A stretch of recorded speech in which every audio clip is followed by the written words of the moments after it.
Ibu semua, suara saya bisa kedengaran dengan jelas? Bisa ya, Bapak Ibu ya? Puji Tuhan. Oke, saya percaya bahwa setiap kita, walaupun kita ada di tempat yang berbeda, tapi setiap kita pasti mengalami Tuhan. Amin. Dan malam hari ini, pastikan bahwa kita benar-benar mengalami encounter with God. Saudara dan saya datang mengikuti ibadah, baik melalui Zoom ataupun melalui Facebook, kita tidak sedang mau bertemu dengan siapa-siapa, tapi cuma satu yang kita mau ketemu, yaitu kita ketemu dengan pribadi Tuhan Yesus. Amin. Karena kalau kita bertemu dengan manusia, manusia itu bisa mengecewakan, saudara. Dan manusia juga terbatas. Ada manusia yang mau menolong, tapi dia tidak mampu untuk melakukannya. Tapi juga ada manusia yang mampu, tapi dia nggak mau. Tapi Tuhan kita adalah Tuhan yang mampu dan mau. Katakan amin. Amin, saudara. Sebab itu carilah pertolongan, carilah perlindungan yang hanya daripada Tuhan. Haleluya. Dan saya percaya malam hari ini saudara dan saya akan mengalami perjumpaan dengan Tuhan yang akan mengubah setiap kehidupan kita. Haleluya, amin. Selamat datang Bapak Ibu semua, baik saudara yang dari luar negeri maupun saudara yang ada di seluruh Indonesia.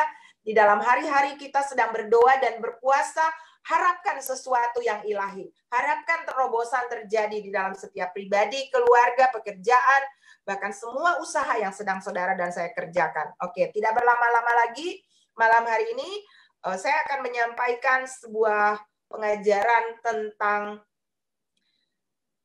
lulus ujian surga. Ya, wow, nanti saudara sedang berpikir nih, lulus ujian surga, berarti soalnya dari mana nih? Terus berarti ujiannya dari surga, gitu kan?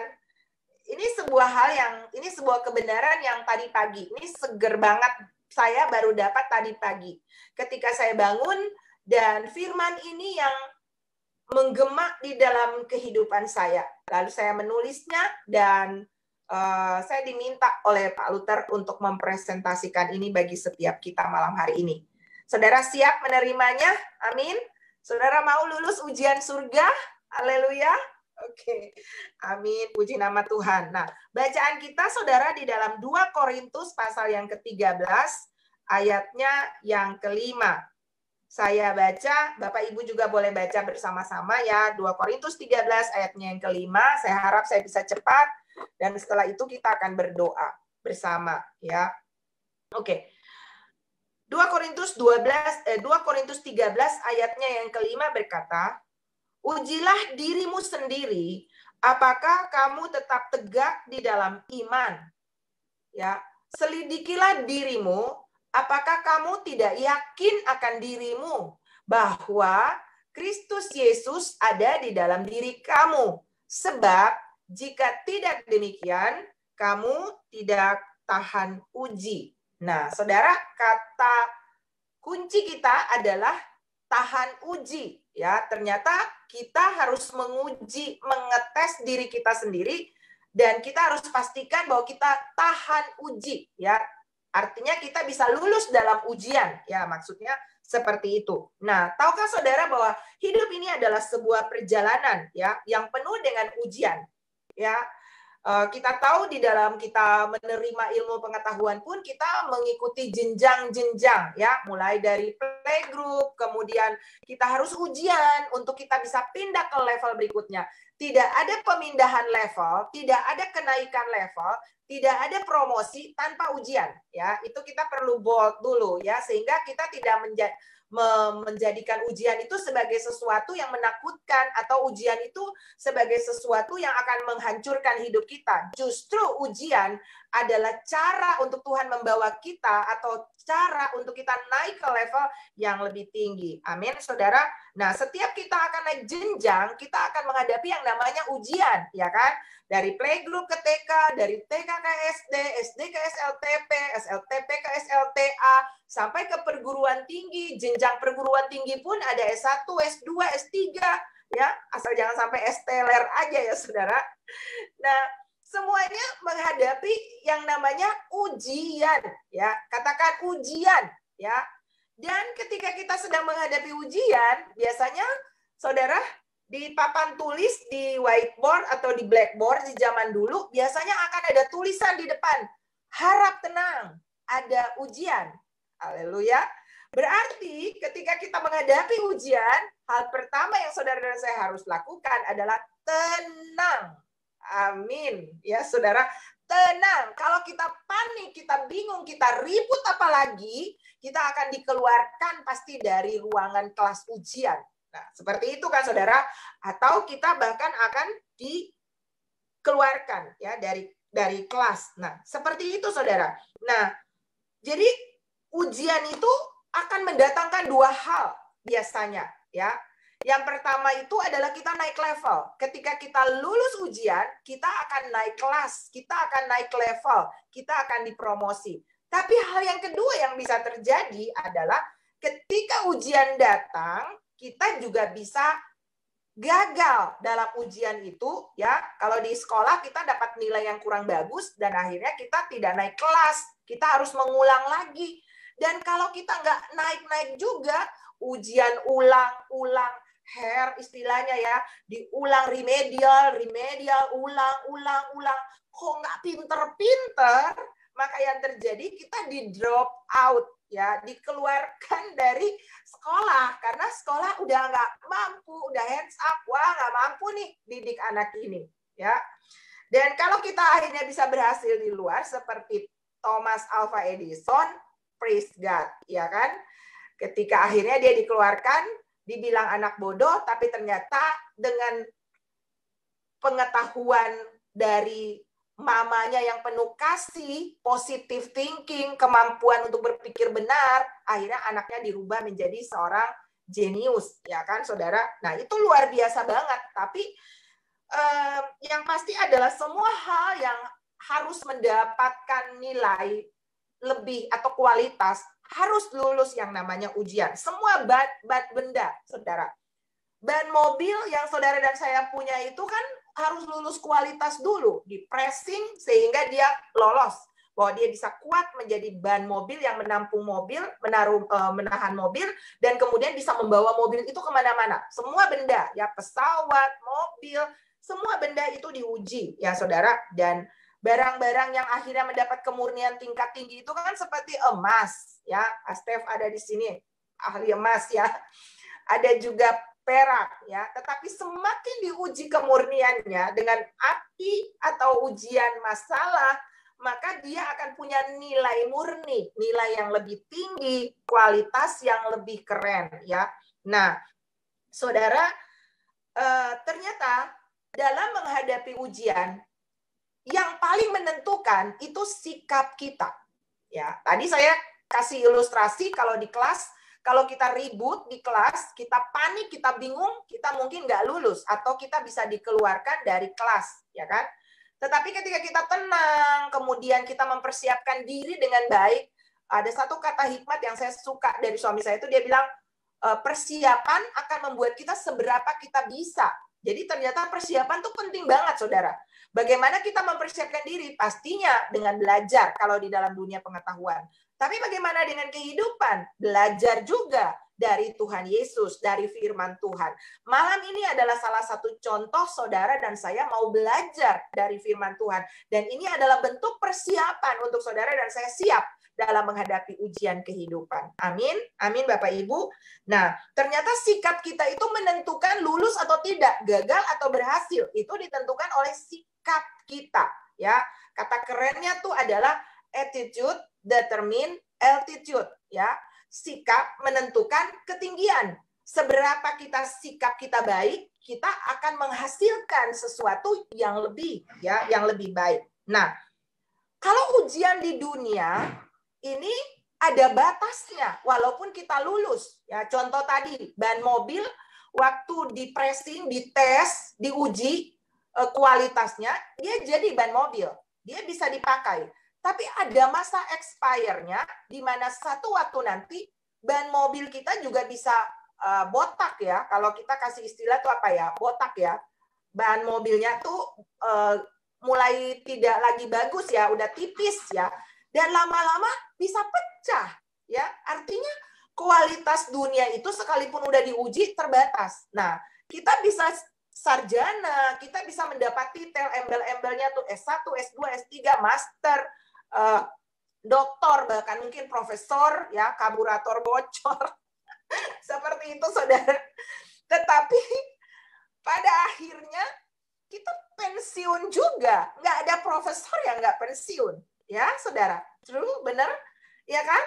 Kita mau seberapa pun titel kita, akan ada masa expire, kita nggak kepake lagi tuh di tempat pekerjaan kita, benar kan? Akan diganti dengan anak-anak yang baru.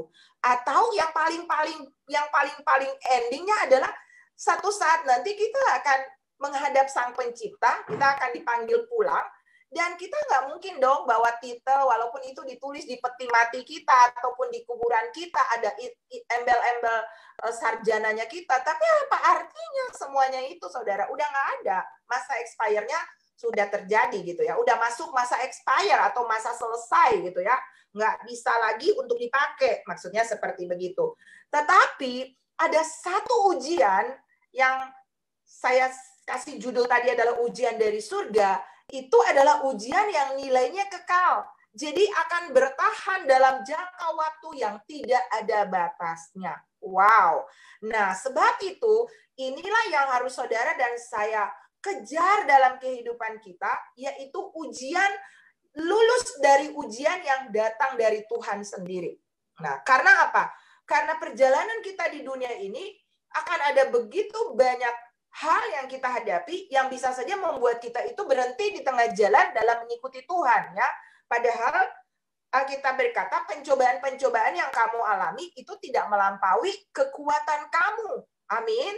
Pada waktu saudara dan saya dicobai, Alkitab bilang bukan datang dari Tuhan, ya, tetapi Tuhan izinkan segalanya itu terjadi hanya untuk supaya saudara dan saya bisa masuk kepada level yang berikut. Nah, saudara, ternyata Tuhan itu mengizinkan segala sesuatu, babak demi babak kehidupan saudara dan saya jalani, adalah supaya satu hal, saudara dan saya naik level. Amin. Memperoleh kualitas. Nah, kualitas seperti apa yang kita akan dapatkan? Kita akan belajar malam ini di dalam 2 Korintus 13 ayat 5 tadi. Kita lihat terjemahan di dalam Easy English-nya berkata, pikirkanlah baik-baik tentang, ya, ini dia punya terjemahan bahasa Indonesia, saya cari ya, saudara. Pikirkanlah baik-baik tentang bagaimana Anda sendiri hidup. Tanyakanlah pada diri Anda, apakah Anda benar-benar percaya kepada Kristus. Putuskanlah dengan pasti tentang diri Anda.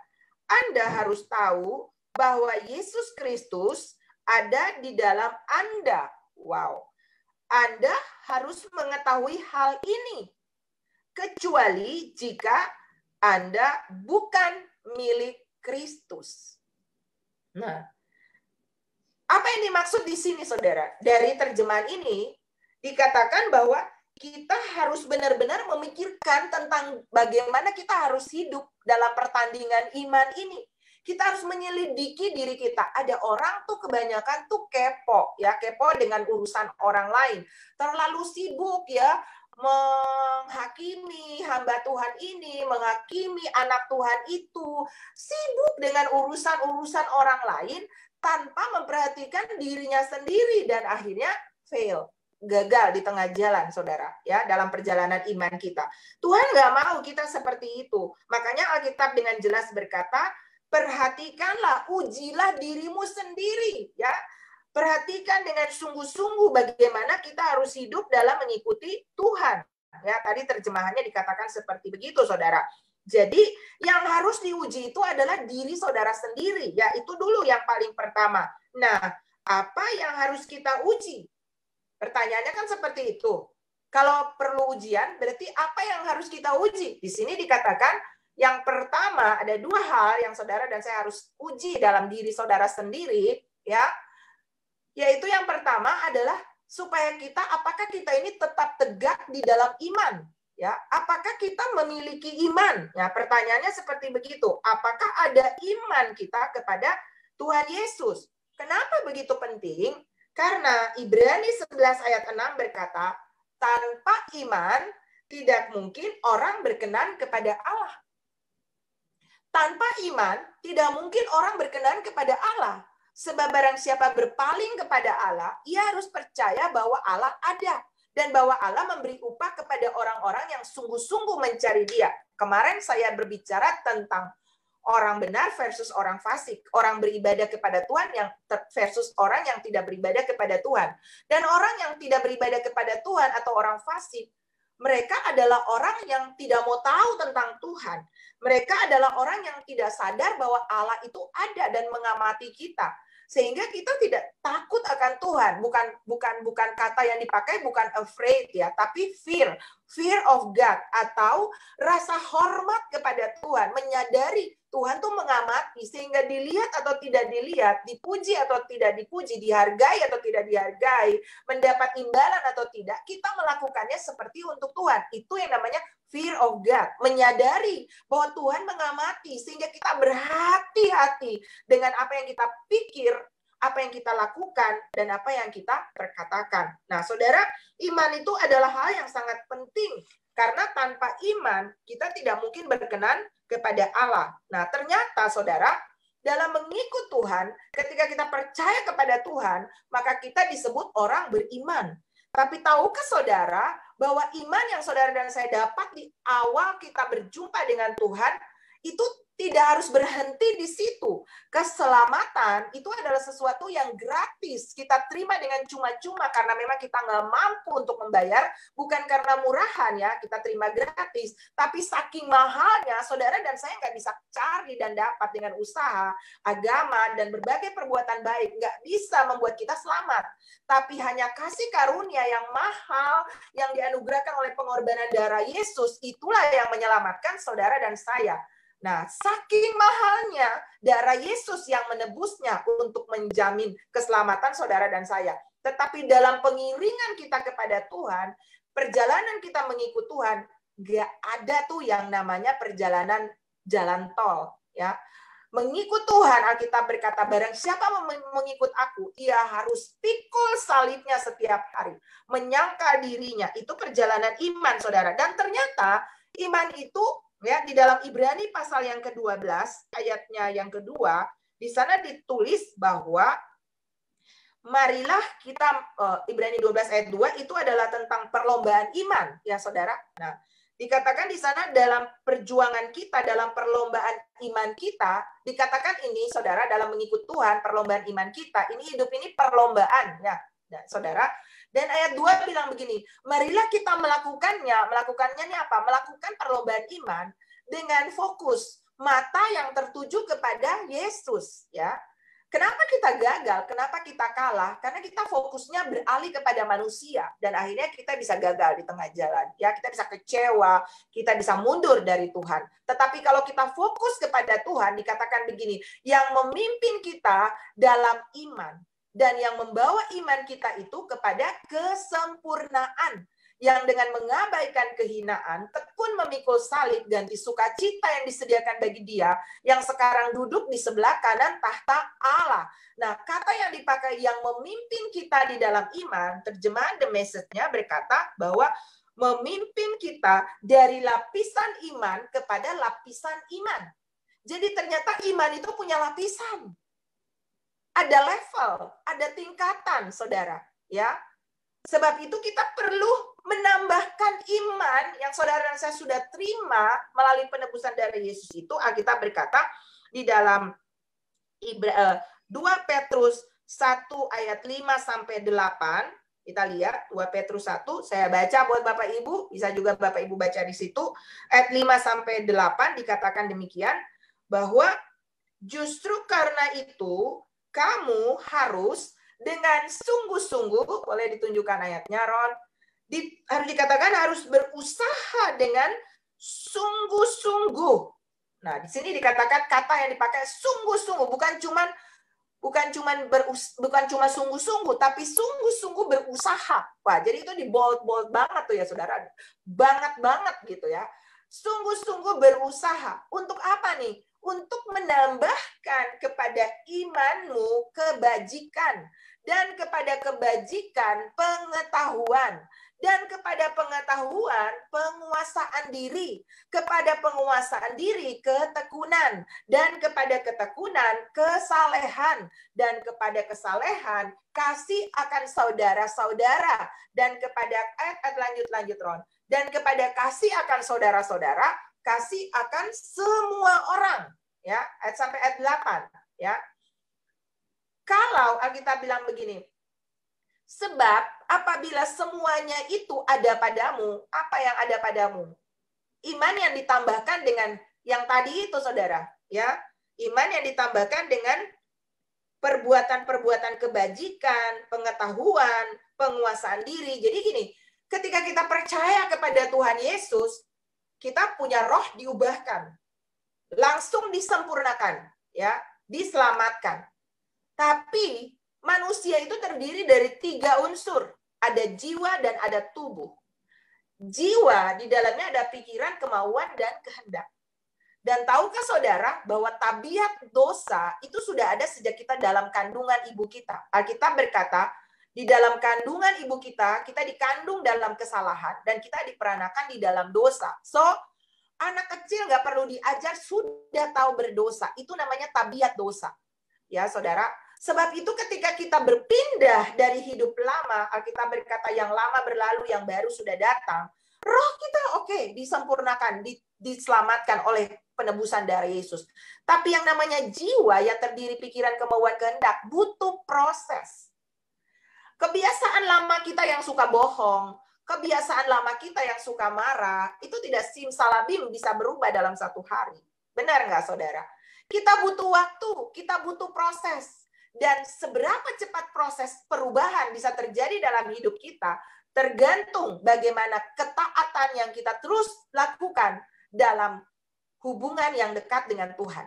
Ya, karena saya percaya bahwa Tuhanlah yang memberi kemampuan buat saudara dan saya taat ketika kita hidup menurut keinginan roh. Salah satunya adalah ketika saudara dan saya memutuskan untuk berpuasa, ini adalah salah satu bentuk menyalibkan keinginan daging. Ya, dan saya percaya ketika kita melakukannya dengan sikap hati yang benar dan sungguh-sungguh, maka saudara akan diubahkan dari manusia daging menjadi manusia roh.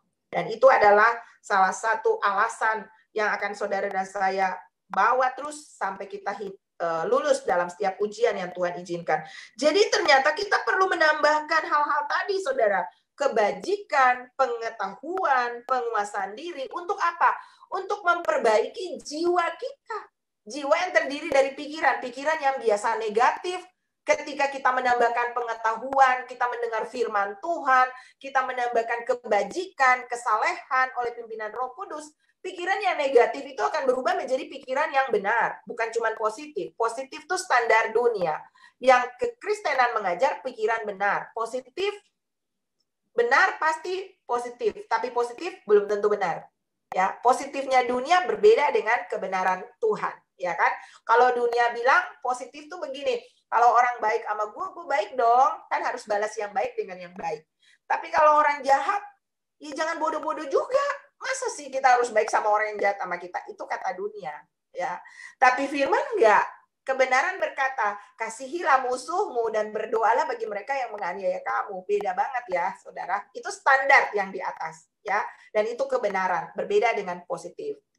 Nah, saudara, tapi kalau benar, pasti positif. Ya, itu pasti. Nah, saudara, jadi ternyata kita harus menambahkan hal-hal itu. Ya, sebab kalau kita lihat nanti di dalam 2 Petrus 1 ayat yang ke-8 dikatakan bahwa sebab apabila, coba ditunjukkan Ron, 2 Petrus 1 ayat 8 tadi, sebab apabila semuanya itu ada padamu dengan berlimpah-limpah, semuanya itu yang ayat di atas tadi, saudara. Ya, kasih akan saudara-saudara, kasih akan semua orang, kesalehan, pengetahuan. Kalau kita tambahkan itu ke iman kita, dan itu semakin berlimpah-limpah, Alkitab bilang nih, saudara ya, ini Alkitab yang bilang ya, bukan saya yang bilang, kamu akan dibuatnya menjadi giat dan berhasil.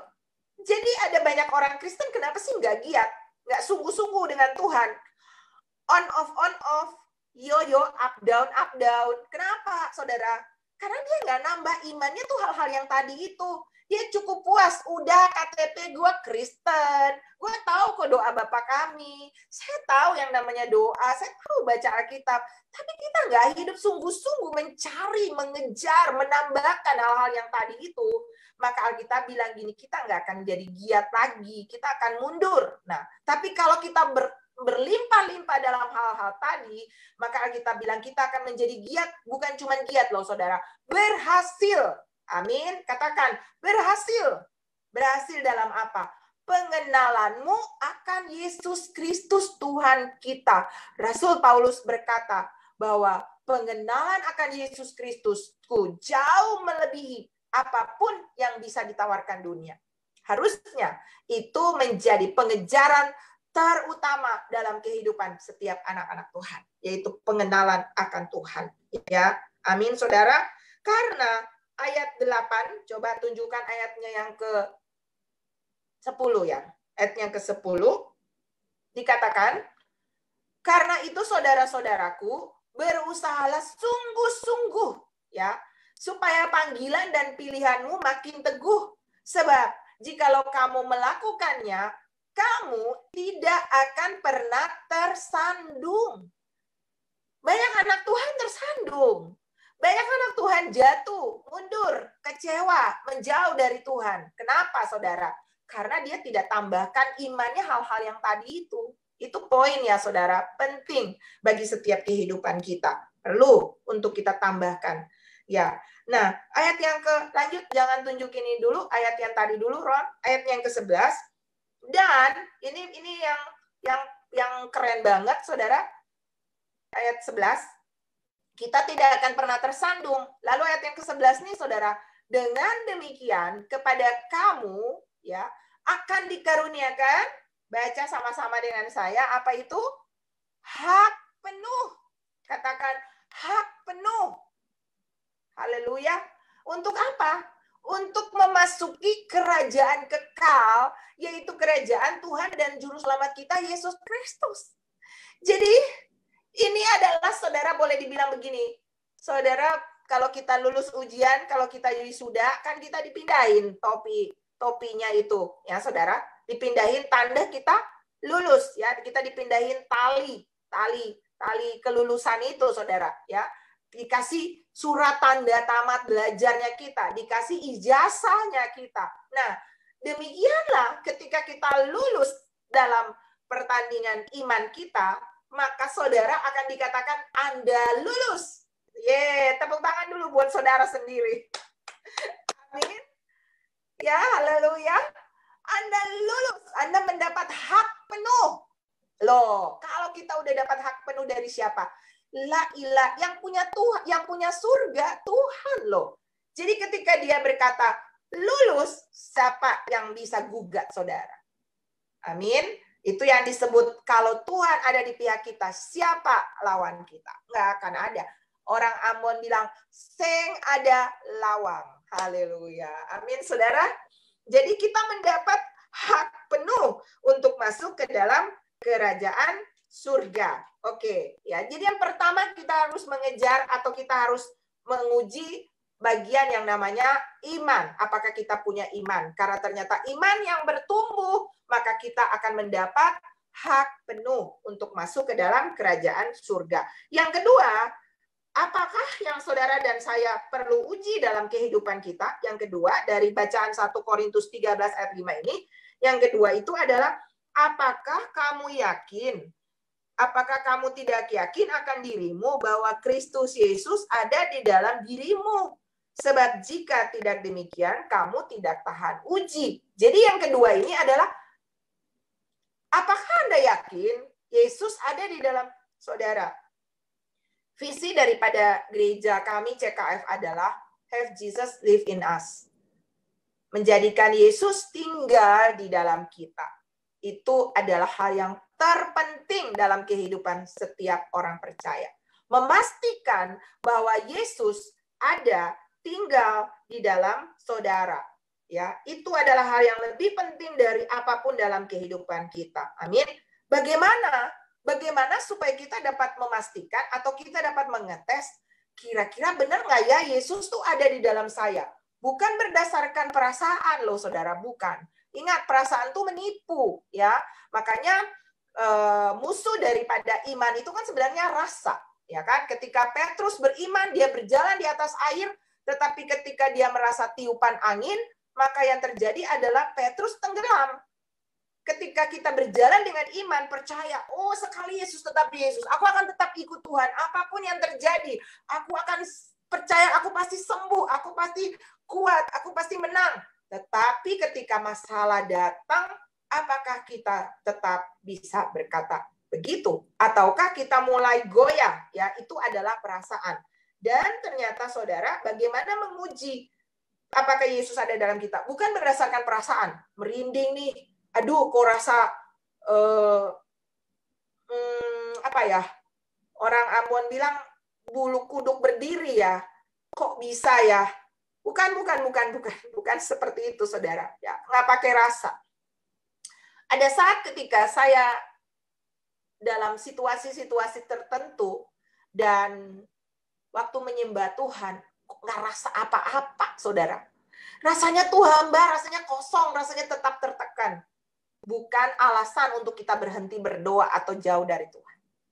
Justru itu saatnya saya harus semakin, walaupun tanpa rasa, saya nggak mau peduli. Saya tetap menyembah Tuhan. Ketika saya berbahasa roh, ingat bahasa roh itu membangun diri sendiri. Saya bahasa roh, rapataki papai patako mama, horabaya takapasanta, bahasa roh. Dan saya fokus, Tuhan ada.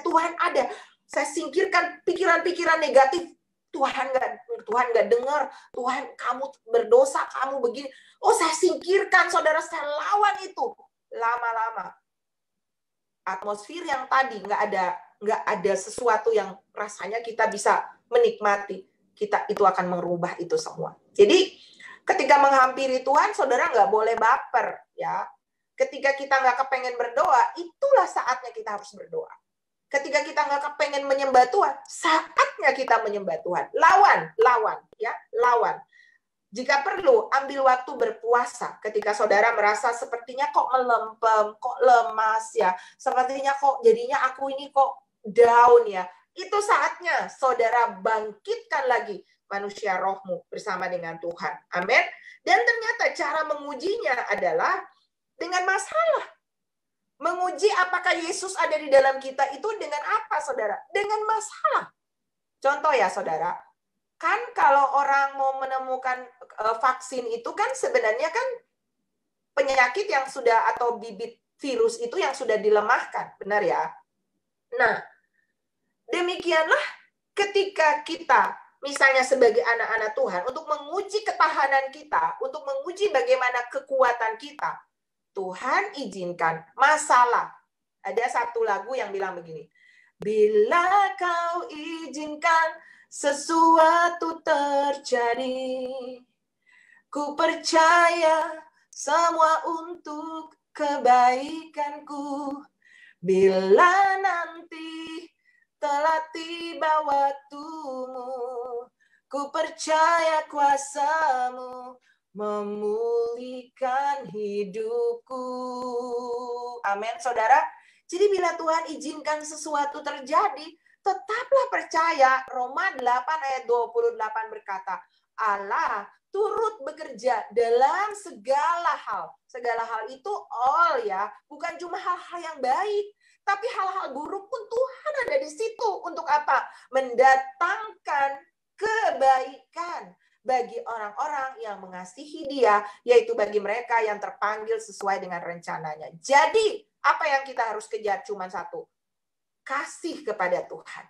Karena ketika kita mengasihi Tuhan, maka di balik semua masalah yang terjadi, Allah turut bekerja untuk mendatangkan kebaikan. Jadi ternyata bukti bahwa Yesus ada di dalam kita adalah kita tetap dapat melahirkan hal-hal yang benar, ya. Ketika masalah datang dalam kehidupan kita, ya, saat kita menghadapi situasi-situasi tidak mengenakan, ketika kita digosip, ketika kita difitnah, ketika kita dihianati, apakah yang keluar dari kehidupan kita itu adalah tetap buah roh, ya kan? Galatia 5 ayat yang ke-22 sampai ayatnya yang ke-23 itu adalah berbicara tentang buah roh.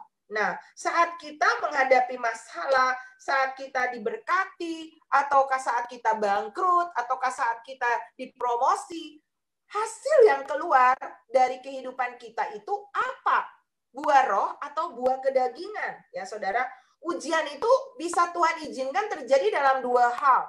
Ketika kita mengalami penderitaan, atau ketika kita mengalami kesukaan atau kebahagiaan atau kesuksesan. Ujian itu juga bisa jadi ujian loh, saudara. Ketika kita punya banyak uang, ketika kita diberkati, ketika tadinya kita nggak punya anak, dikasih anak, itu bisa jadi ujian. Karena ketika seseorang yang tadinya dia belum diberkati, dia bisa cari Tuhan sungguh-sungguh.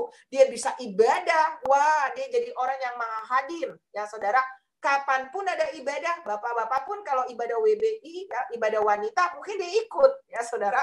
Saking dia memang lagi kepengen dia diberkati oleh Tuhan.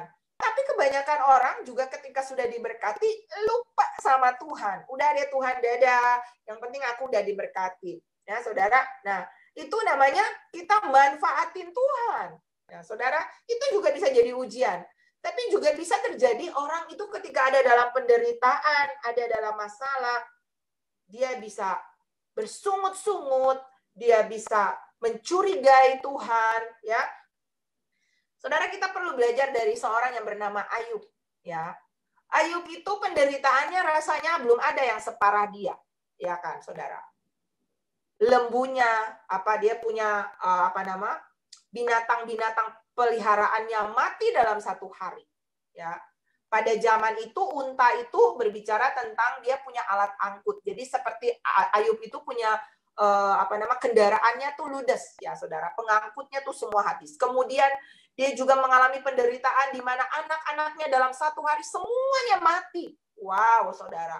Dalam satu hari juga dia juga menghadapi yang namanya borok dari kepala sampai di kaki, saudara. Dia luka dan akhirnya istrinya satu-satunya yang dia harapkan bisa ada membackup dia berkata, masih engkau mau percaya sama Tuhan yang modelnya kayak yang begitu? Masa Tuhan izinkan engkau menghadapi cobaan, padahal engkau kan saleh. Apa salah Ayub? Ayub adalah Alkitab berkata orang yang sangat-sangat saleh. Tetapi Alkitab berkata, Ayub marah dengan istrinya dan dia berkata begini, kamu kayak orang gila. Memangnya kamu cuma menerima yang baik dari Tuhan? Itu keren, saudara. Dan dia berkata, Tuhan yang memberi, Tuhanlah yang mengambil. Terpujilah Tuhan. Alkitab berkata begini, dalam kesemuanya itu, Ayub tetap melakukan hal yang benar di mata Tuhan. Dan Alkitab mencatat, setelah 41 ayat pasal, Ayub menghadapi pencobaan ujian yang maha dahsyat, saudara. Pasal yang ke-42, Alkitab berkata, Tuhan memulihkan keadaan Ayub 2 kali lipat. Ada banyak orang yang suka klaim-klaim mau seperti Ayub. Tunggu dulu, bagaimana proses yang dia jalani? Apakah ketika masalah datang, dia masih tetap seperti Ayub, tidak mengeluh, tidak bersungut, tidak marah dengan Tuhan? Itu sikap yang menentukan apakah akan ada pemulihan 2 kali lipat, ataukah justru kita akan hancur. Jadi ujian itu bisa mendatangkan 2 hal dalam kehidupan kita, saudara. Apakah kita akan dipromosi, ataukah kita akan hancur. Ditentukan oleh attitude kita, ditentukan oleh sikap kita. Ya, Tuhan kadang-kadang mengizinkan hal-hal yang ujian-ujian yang mungkin dalam keseharian hanya untuk mengetes. Ya, satu waktu, saudara, kita juga diuji untuk bagaimana kita tetap bisa bersikap benar dalam situasi kita diberkati atau kita ada dalam penderitaan. Ya, saudara. Satu waktu saya dengan suami saya, waktu suami saya baru pulang dari tempat satu pelayanan, dan dia dikasih berkat, ya, dikasih persembahan. Nah, waktu dikasih persembahan, saudara, itu ada persembahan dan ada satunya tuh adalah amplop uang tiket. Nah, waktu dikasih uang tiket, ternyata dia hitung uang tiketnya itu lebih. Jadi karena dia pergi, dia beli dulu pakai uang sendiri, lalu pulang gereja itu memberikan ganti uang tiketnya. Dan ternyata uang tiketnya itu lebih dari yang dikasih. Lebihnya nggak tanggung-tanggung, saudara. Cukup besar ya, sekitar mungkin 1 jutaan. Nah, suami saya tuh, wah, apa sengaja ya dilebihin, tapi kok di uang tiket gitu kan. Lalu nggak apa-apa juga, namanya juga ini siapa tahu ini berkat kan, pikirnya seperti itu. Tapi Roh Kudus bilang, apakah ini ujian kamu lulus atau enggak? Jujur atau enggak? Itu ujian ternyata, saudara. Dan akhirnya suami saya bilang, telepon langsung sama gembalanya, dan dia bilang begini, Pak, maaf, boleh minta rekening gereja karena uang yang Bapak kasih untuk tiket saya itu lebih, dan saya akan kembalikan. Dan saudara, ada suami saya mengirimnya kembali. Dalam beberapa hari, ternyata Tuhan gantikan. Bukan puluhan loh, ratusan kali lipat. Jadi kadang-kadang ada ujian-ujian kecil seperti itu. Saya punya senior, Bapak rohani saya, pernah bilang begini, jangan sampai ujian misalnya gini, Tuhan kasih tes kita dengan 100-200 ribu. Ternyata ada miliar di belakangnya yang Tuhan tuh lagi ngetes. Tapi karena kita nggak lulus ujian dengan yang 100-200 ribu ini, kita nggak dapet tuh yang jumlah besar tadi karena kita nggak siap. Ya, jadi ternyata promosi atau berkat atau sesuatu yang levelnya lebih, Tuhan akan percayakan bagi saudara dan saya ketika kita lulus dalam ujian. Amin, Bapak Ibu. Sebab itu teruslah fear of God. Teruslah takut akan Tuhan. Waspadalah setiap hari ketika Tuhan mengizinkan sesuatu datang. Teruslah ingat ada Tuhan. Tuhan mengawasi, Tuhan mengamati. Maka saya percaya saudara akan menghadapi hal-hal yang luar biasa dalam kehidupan kita. Kepedulian kita untuk orang di sekeliling kita, itu juga ujian-ujian. Saya pernah di satu tempat praktek, saudara, malam-malam saya tutup nanti dengan ini, kita akan doa sama-sama. Dan saudara tahu, malam-malam saya di tempat itu praktek rohani ya. Saya sekolah Alkitab dan saya tinggal di rumah gembala dan saya praktek. Tugas praktek kami tuh ngapain, saudara? Hanya khotbah, pimpin pujian, ya hal-hal yang rohani, melayani gitu ya. Tapi satu ketika malam saya tidur, lalu saya tuh dengar, malam-malam saya dengar di kamar, karena kamar kami tuh dekat dengan tempat cucian, saya dengar kresek, kresek, kresek. Saya dengar apa ya? Saya ngintip dari ada lusenya jendela di atas, saya lihat, wih, Bapak Gembala lagi nyuci malam-malam. Saya, karena memang orangnya kerja siang. Wah, saudara, hati saya tuh nggak tega banget. Lalu saya bilang, Tuhan, aduh, bagaimana ya? Nggak enak, pasti dia nggak bakalan mau. Akhirnya, saudara, besoknya ketika saya lihat ada barang-barang mereka yang sudah mulai tertumpuk, saya berusaha untuk mencuci. Saudara tahu nggak? Itu ternyata ujian-ujian kecil saja. Apakah saya mau peduli untuk hal-hal yang seperti begitu? Tidak pernah kebayang dan kepikir dalam pikiran saya ketika saya melakukan itu, ya. Itu kan hal yang apa sih artinya begitu ya? Ngapain juga seperti itu? Tapi hari ini Alkitab bilang begini, ketika kamu memberikan secangkir air kepada orang benar, kamu menerima upah orang benar. Ketika kamu melayani gembala, kamu bisa jadi gembala. Hari ini saya menjadi istri gembala, suami saya menggembalakan, dan saya menjadi istri gembala. Saya bilang sama Tuhan, wah Tuhan, ternyata ujian-ujian kecil yang seperti begitu. Saudara pasti juga menghadapi situasi-situasi ujian dalam kehidupan sehari-hari. Jangan sepelekan. Alkitab berkata, apapun yang kamu perbuat, perbuatlah seperti untuk Tuhan. Karena Tuhanlah yang akan memberikan upah dalam kehidupan kita. Jadi saudara, mari kita rindukan dalam hidup ini untuk kita menjadi orang-orang yang mau lulus dari ujiannya Tuhan. Amin. Haleluya. Amin, saudara. Jadi kita latih diri kita dalam setiap situasi ketika kita diberkati atau kita sedang ada dalam kesusahan, sakit mungkin yang belum disembuhkan, jangan pernah mengeluh. Itu ujian, itu tes dari Tuhan. Pastikanlah bahwa Tuhan menemukan nilai kebenaran yang keluar dari kehidupan kita. Yesus dan kita punya iman kepada Dia, maka saya percaya Tuhan akan pulihkan keadaan saudara dan saya seperti Tuhan memulihkan Ayub. Amin. Amin Bapak Ibu, dan kita akan dikatakan kita menerima hak penuh untuk masuk ke dalam kerajaan surga. Itu adalah hak paten yang akan Tuhan berikan bagi setiap anak-anak Tuhan. Amin. Haleluya. Tuhan Yesus memberkati saudara. Saya percaya setiap kita malam ini akan mengalami banyak ujian. Tapi ingat ya, bahwa kalau kita menghadapi ujian, itu kita mau naik level. Yes, amin saudara. Ujian akan membawa kita naik level. Semakin besar ujiannya, semakin tinggi levelnya. Ujian anak SD berbeda dengan ujian mahasiswa. Pasti, saudara. Soalnya tuh beda. Anak SD 1 tambah 1. Mahasiswa udah pakai akar-akar tuh, saudara. Ya. Udah tambah susah. Tapi itulah memang karena kita punya level yang berbeda. So, malam hari ini kita akan berdoa. Kita meningkat. Kita berdoa supaya satu waktu nanti di dalam ibadah ini bukan cuma dari kami, tetapi setiap saudara yang ada di tempat ini sedang dipersiapkan untuk satu waktu nanti.